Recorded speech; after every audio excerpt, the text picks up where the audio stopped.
Marlène et Jean-Claude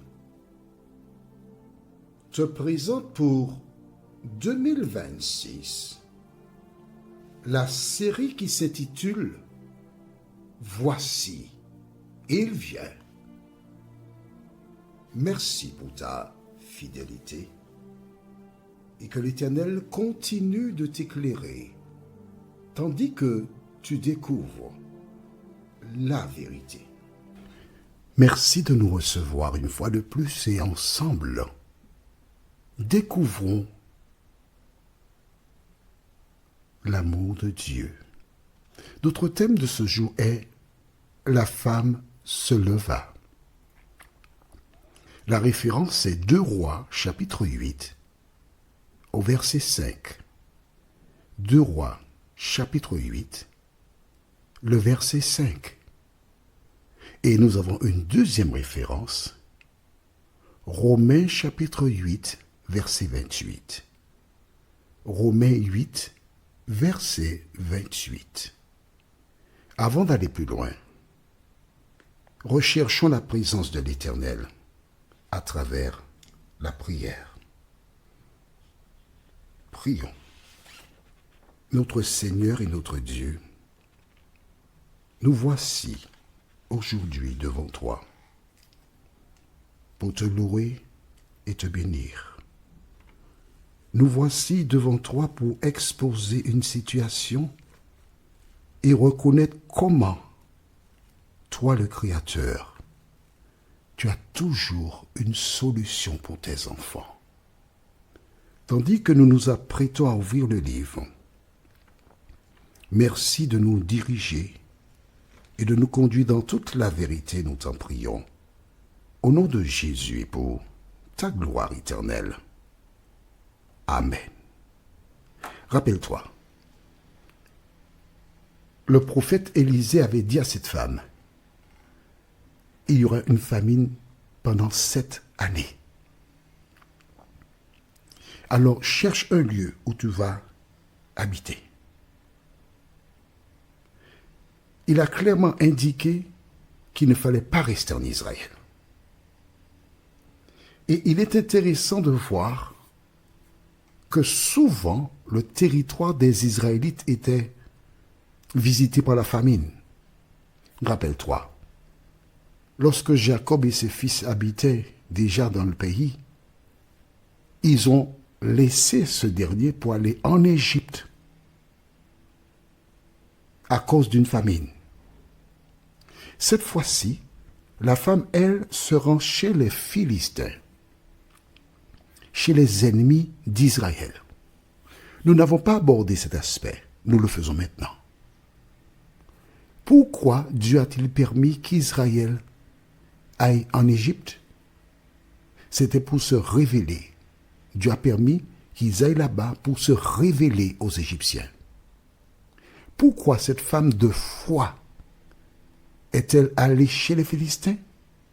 Pour révéler le Dieu des Israélites. Toutes les fois que Dieu permet des situations, c'est pour la gloire de son nom. Quel que soit le problème que tu rencontres, le lieu où tu dois te rendre, rappelle-toi que tu es un ambassadeur de l'Éternel des armées, un véritable témoin de Jéhovah, puis un témoin de Jésus de Nazareth. Nous ignorons ce qu'elle fit chez les Philistins, mais nous avons la certitude, de par le récit de sa vie jusqu'à ce moment précis, qu'elle élevait le Créateur des cieux et de la terre. Les 7 années achevées, elle n'a pas attendu des mois, je présume, ni des années encore, c'était 7 ans. Nous allons relire le verset tout simplement, ce sera beaucoup plus clair pour les nouvelles personnes.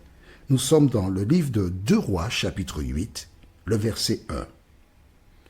Élisée dit à la femme, dont il avait fait revivre le fils, « Lève-toi, va-t'en, toi et ta maison, et séjourne où tu pourras, car l'Éternel appelle la famine, et même elle vient sur le pays pour 7 années. Un ordre, je dirais, oui. Un conseil, oui, parce qu'elle était libre de répondre positivement ou négativement. Elle a fait le choix d'obéir, elle est partie. Et en son absence, à son retour, il semble que son terrain a été récupéré. Or, tandis qu'elle fait des plans pour aller voir le roi, alors nous allons lire tout simplement au même chapitre 8, le verset 4. Le roi échangeait avec qui? Géasi, le serviteur d'Élisée, qui n'avait pas été en mesure de ramener à la vie le fils de la dame. Lisons. Je rappelle que je fais cela systématiquement afin de renforcer ce que tu as retenu, mais permettre aussi aux nouvelles personnes de comprendre ce que nous faisons. Verset 4. Le roi s'entretenait avec Géasi, serviteur de l'homme de Dieu, et il disait, « Raconte-moi, je te prie, toutes les grandes choses qu'Élisée a faites. » Le roi avait entendu parler d'Élisée. Il connaissait probablement Élisée puisque ce dernier avait proposé à la femme de parler au roi si elle avait un besoin particulier. Élisée n'était pas là. Où était-il? J'en sais rien. Mais il n'était pas présent. Et Géasi, qui était le serviteur d'Élisée, était chez le roi. Vois-tu, le roi savait qui était Élisée. Il savait que c'était un instrument de Dieu. Alors il voulait savoir, il dit, raconte-moi les merveilles réalisées par Élisée. Mon ami, toi qui m'écoutes aujourd'hui, est-ce que l'on peut dire te concernant, raconte-moi ce que Félix a fait pour la gloire de Dieu. Raconte-moi ce que Rosange a réalisé pour la gloire de Dieu. Raconte-moi ce que Enid, oui, c'était mon institutrice du CM2. J'ai beaucoup d'amour et d'affection pour elle. Raconte-moi ce qu'Enid a fait pour la gloire de Dieu. La seule chose que des gens doivent te demander, c'est qu'y a-t-il de merveilleux? Quel miracle, quelle expérience as-tu qui peut m'aider à grandir spirituellement? Le reste, ça vient pour le diable. On est d'accord? Que se passe-t-il entre-temps? C'est la référence du jour. 2 Rois 8, verset 5. Nous lisons. Et pendant qu'il racontait au roi comment Élisée avait rendu la vie à un mort, la femme dont Élisée avait fait revivre le fils vint implorer le roi au sujet de sa maison et de son champ. Géasi dit, « Ô roi, mon Seigneur, voici la femme, et voici son fils qu'Élisée a fait revivre. » Amen. La Bible est extraordinaire. La Bible est extraordinaire. Alors, on va faire un petit récapitulatif. Cette femme en question, elle voit un monsieur passer. Ce monsieur s'appelle Élisée. Le Saint-Esprit lui dit, invite ce monsieur à manger chez toi. Le monsieur vient, il mange.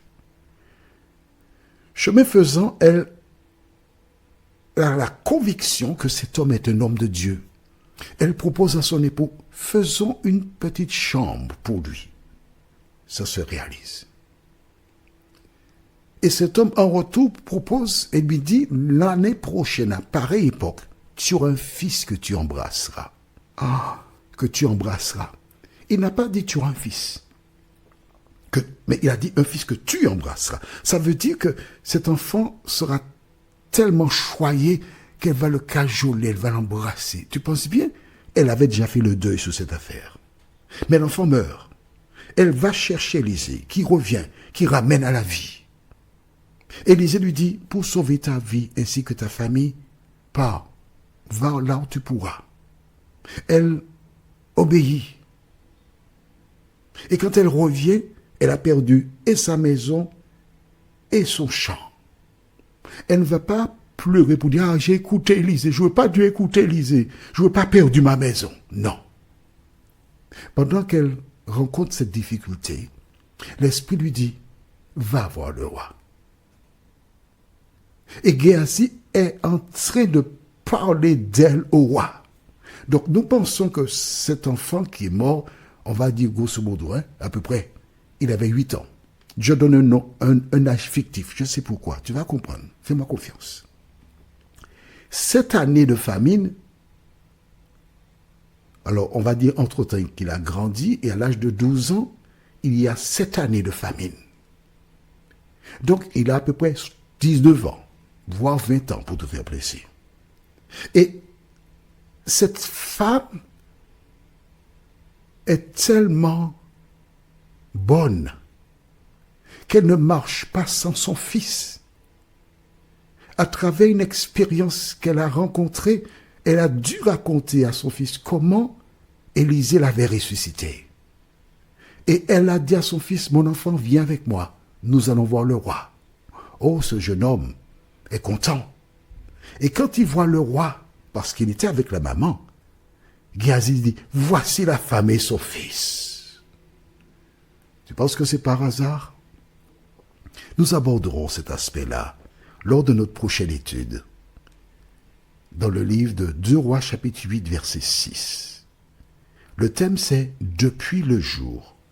Nous verrons en même temps 2 Rois chapitre 8 verset 6 et Romains 8 verset 28. Prions. Notre Seigneur et notre Dieu. Oh, quel bonheur, Seigneur, quel bonheur. Cette femme allait voir le roi, mais tu avais tout préparé d'avance pour elle. Seigneur, aide-nous à te faire confiance. Aide-nous à marcher avec toi. Aide-nous à avoir la foi, nous t'en prions. Au nom de Jésus, pour ta gloire éternelle. Amen. Que l'Éternel continue de te bénir et il me tarde de te retrouver. Nous sommes parvenus au terme de notre réflexion.